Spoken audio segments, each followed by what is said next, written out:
రాజమండ్రి పరిసర ప్రాంతాల్లో కల్తీ పాలు త్రాగి 19 మంది అనారోగ్యానికి గురయ్యారని, వారిలో 4 చనిపోయారని వైద్య ఆరోగ్య కుటుంబ సంక్షేమ శాఖ కమిషనర్ వీరపాండియన్ అన్నారు.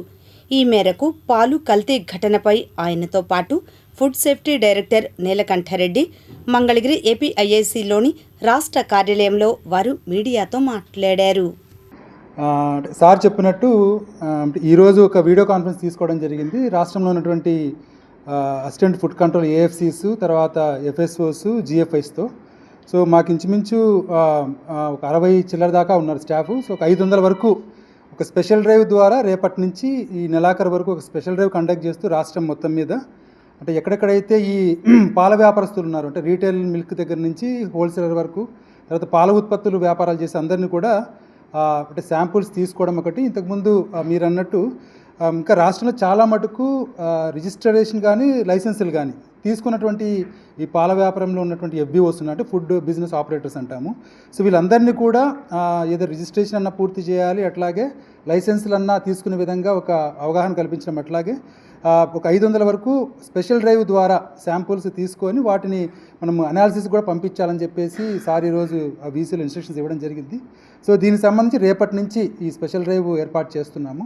సో ఎక్కడెక్కడైతే మనకు ఈ ఎన్ఏబుల్ అక్రెడిటెడ్ ల్యాబ్స్ ఉన్నాయో ఆ ల్యాబ్స్కి పంపడము, సో తద్వారా వచ్చినటువంటి రిజల్ట్స్ని బట్టి తర్వాత మనం ఎట్లాంటి అంటే అవగాహన కావచ్చు, లేకపోతే చర్యలు తీసుకోవాలనేది కూడా చేయడం జరుగుతుంది. అంటే మీరు తెలియజేసినట్టు సిబ్బంది కొరత అయితే ఉంది. ఇప్పుడు గౌరవ ముఖ్యమంత్రి గారు కూడా ఏంటంటే ఒక 3 నెలల క్రితం ఒక 150 మందిని సిబ్బందిని కూడా మీరు రిక్రూట్ చేసుకోండి అని చెప్పేసి ఇన్స్ట్రక్షన్స్ కూడా ఇవ్వడం జరిగింది. దానికి సంబంధించి కూడా ఇప్పటికే ప్రాసెస్ స్టార్ట్ అయింది. కమిషనర్ గారి ద్వారా గవర్నమెంట్ కూడా పంపించడం జరిగింది. సో ఇంకా వచ్చే రోజుల్లో కొత్తగా మనం ల్యాబులు ఏర్పాటు చేసుకోవడము, అట్లాగే ల్యాబుల్లో సిబ్బందిని ఏర్పాటు చేసుకోవడము, అట్లాగే ఫీల్డ్ లెవెల్లో ఎన్ఫోర్స్మెంట్కు తగినటువంటి సిబ్బంది లేరు కాబట్టి సో వాళ్ళను కూడా రిక్రూట్ చేసుకోవడం అనేది అంటే మల్టీఫోల్డ్గా కొద్ది డిపార్ట్మెంట్ స్ట్రెంథన్ చేసుకునే విధంగా కమిషనర్ గారి ఆధ్వర్యంలో చేయడం జరుగుతుంది. అట్లా మినిస్టర్ గారు కూడా ఎప్పటికప్పుడు ఈ ఫుడ్ సేఫ్టీ డిపార్ట్మెంట్ మనం స్ట్రెంథన్ చేసుకోవాలి గౌరవ ముఖ్యమంత్రి గారి ఆదేశాల మేరకు అని చెప్పి చెప్పడం జరుగుతుంది.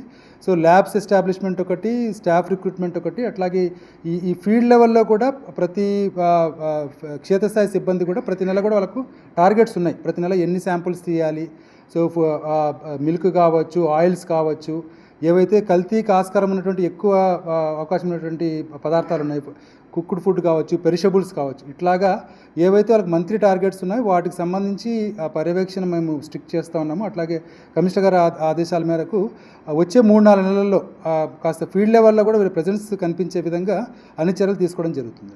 మన అందరికీ తెలిసిన విషయమే, రాజమండ్రిలో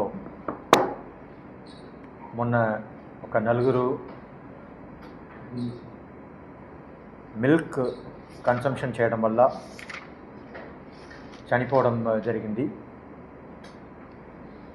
ఇది మహాశివరాత్రి రోజు తర్వాతే 16వ తారీఖు అక్కడ ఉన్న ఒక పాల వ్యాపారి దగ్గర నుంచి దాదాపు 106 కుటుంబాలు డైలీ పాలు పోయించుకునే వాళ్ళు రాజమండ్రి సిటీలో.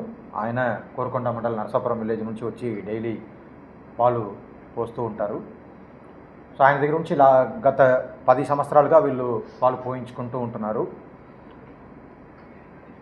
దురదృష్టవశాత్తు 16వ తారీఖు వాళ్ళు ఆ పాలు పోయించుకొని దాని నుంచి టీ, కాఫీ కానీ లేకపోతే పెరుగు చేసుకోవడం కానీ, కొంతమంది నెయ్యి, వెన్న కూడా చేసుకొని తాగడం, తినడం చేస్తూ ఉంటే సడన్గా వాళ్ళకి దాంట్లో టేస్ట్లో తేడా వచ్చింది, చేదుగా ఉన్నట్టుగా అనిపించింది. ఇమ్మీడియట్గా ఆయన కూడా ఇన్ఫర్మేషన్ని తెలియజేశారు. తెలియజేస్తే వాళ్ళకి వామిట్, తర్వాతే సడన్గా యూరిన్ ఆగిపోవడం, ముసలి వాళ్ళకి, పెద్దవాళ్ళకి. సో అలాంటి సంఘటన జరిగితే ఇమ్మీడియట్గా పక్కన ఉన్న హాస్పిటల్లో జాయిన్ అవ్వడం. వాళ్ళు మామూలుగా దీనివల్ల జరిగిందని చెప్పేసి వాళ్ళకి తెలియదు ఇనిషియల్గా. సో వాళ్ళు మామూలుగా వాళ్ళకి ఏదో నొప్పి వచ్చింది, లేకపోతే సడన్గా అబ్డమినల్ పెయిన్ వచ్చింది, వామిట్ వచ్చిందని చెప్పేసి హాస్పిటల్కి వెళ్ళారు.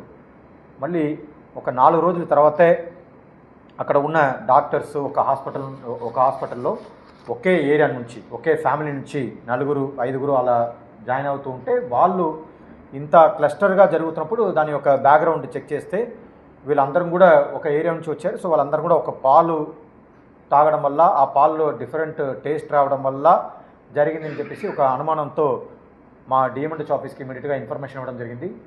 దాన్ని మనము ఇన్ఫర్మేషన్ అందుకున్న వెంటనే కలెక్టర్కి, ఎస్పీకి అందరికీ చెప్పడం జరిగింది. దాన్ని పూర్తిగా చెక్ చేస్తే అది ఆ మిల్క్ కన్సంప్షన్ వల్లనే